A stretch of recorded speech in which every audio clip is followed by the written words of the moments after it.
I'm Mike Uyek. I love to try new things, and I've had culinary adventures all around the world, as well as right at home. I've had really wonderful food, as well as some really horrible food. I'd like to share some of my adventures with you, and we'll see if I have what it takes to fix whatever goes wrong. This is Recipe Redemption.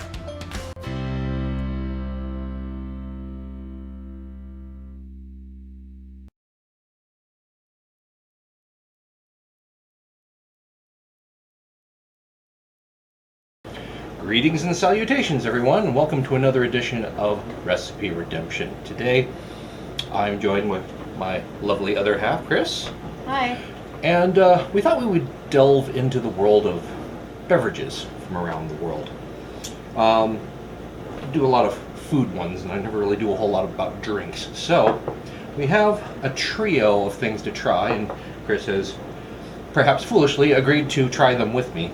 The first is butterfly pea tea. That's PEA. This is not insect urine. It is a tea made from the flowers of a specific variety of sweet pea plant from China, and it creates this rather startlingly blue tea. And this is the first one. This is going to be the most delicate flavor, so I figured we'd start with that. Has a nice aroma. Yeah.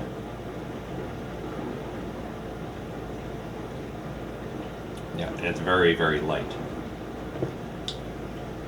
I'm not really placing what that tastes like. Pea pods. I mean, it has a little. Okay, there it is. It's a little bit of a very, very subtle pea flavor.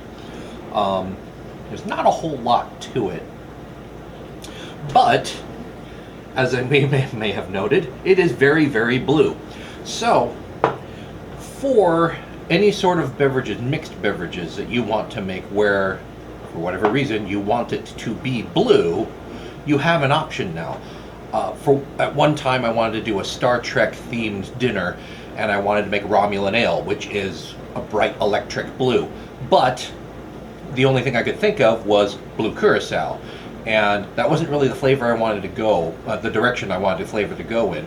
So if I had known about this, it's entirely possible I would have used this as the coloring, because it's so subtle. It would probably be overpowered by anything else, and it's just a coloring, a natural food coloring, rather than some sort of chemical. It is also, I have heard, a pH indicator. Ooh. So I am curious to see what happens if I add a little acid to it. Cool.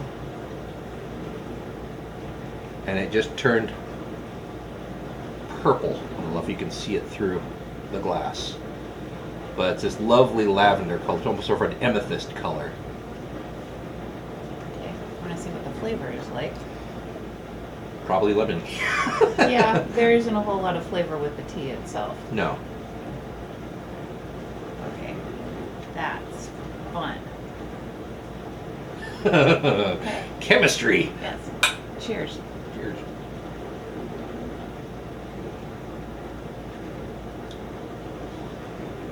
That's a fun way to make lemonade. Yeah. Yeah, it's very light flavor. You really can't tell that the tea is in there. Yeah. Mm-hmm. It's very drinkable. Mm-hmm. Yeah, I'd have a pot of that. Available online. Mm-hmm. I found a big bag of it on Amazon. As it turns out, a friend of mine, thank you Brian, gave me a little bit to try, and I think I may actually buy some. Next on the list, something that I've been wanting to try for a while, and it's Kopi Luwak coffee. Now, those of you who don't know about this, in Indonesia particularly, there is a species of civet cat, which is not actually a cat, it's actually a member of the weasel family. It's a mustelid. It's a member of the weasel family. It eats ripe coffee berries. And the coffee berries, the fruit itself is digested, but the center seed, I guess you'll call it, the actual coffee bean that we roast and grind, that passes through the civet cat's digestive system, and in the process goes through a natural fermentation. Then the locals gather this up, wash it off really well, roast it, grind it, and make coffee.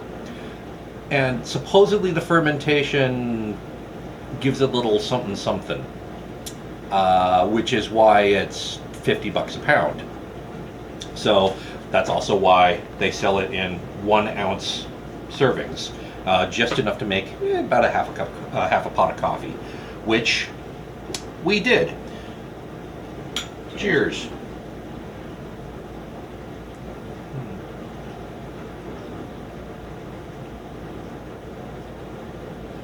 It's pretty mellow. Very mellow. Yeah, it's not as acid and bitter as a lot of coffees are. It's much lower acid, much more mellow. I'm not sure I really detect any of the sort of fruitiness that coffee snobs talk about. Fruitiness, nuttiness. It's not as bitter. I would disagree respectfully that you actually can taste some notes to that just because you're not overwhelmed with the bitter roasted burnt flavor that's usually found in coffee. I could drink this black. Okay. And as you well know, I usually need to have sweetener and some dairy in my coffee to make it palatable for the regular stuff. I agree. This is drinkable black. I mean, it doesn't necessarily need anything else. It's very, very mild, not so aggressive. Yeah. I'll defer to you on, since you have a much more refined palate than I do. I'll take your word for it on the rest of it. Yeah. Not poopy. No, it doesn't taste like poop. It does not taste poopy. You just kind of have to not think about that. Not that I would know what poop tastes like. But cheers. Cheers.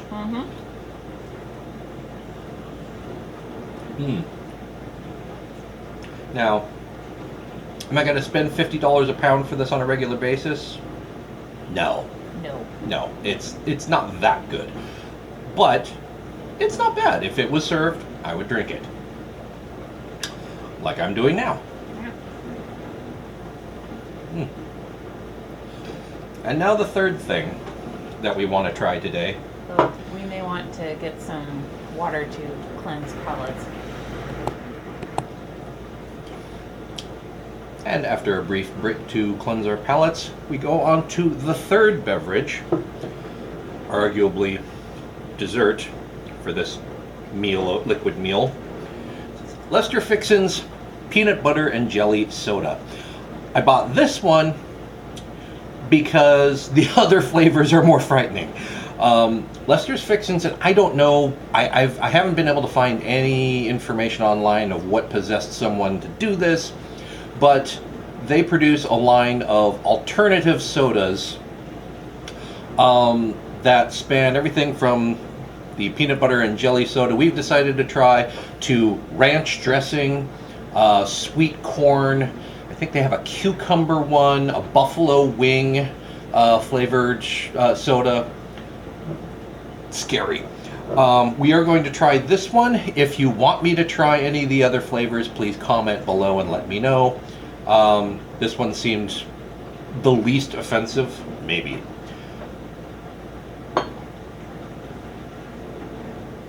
It is, if you can't pick it up on the camera, a very, very, sort of somewhere between pink and peach. Alright. Ooh, it smells very sweet. Very sweet. Almost sickly so.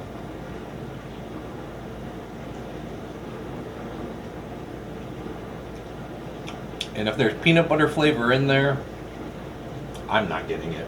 No, I mean there may be a little hint of like trying for toastiness, but it's so sweet that It tastes like strawberry soda, which I have actually had before.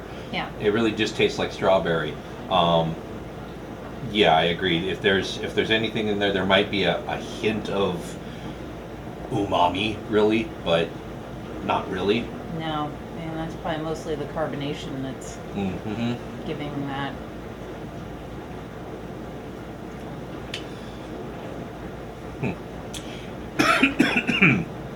Pardon me as I inhale it. It's not horrible. It's not bad.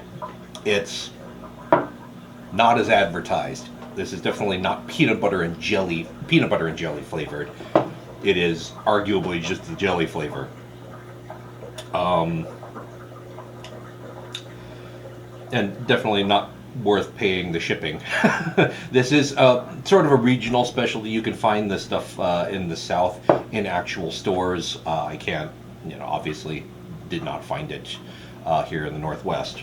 I had to order it on the internet. So this was, with shipping, I think this was a $7 bottle of soda.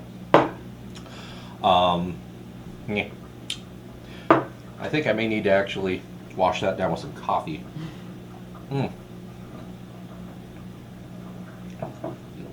So that's our taste test of these three beverages. Let us know what you think, and if you have any other ideas for things you want me to try, please comment below. I'd like to thank Chris for joining me, and I'd like to thank you for joining me as well. And we'll see you next time here on Recipe Redemption.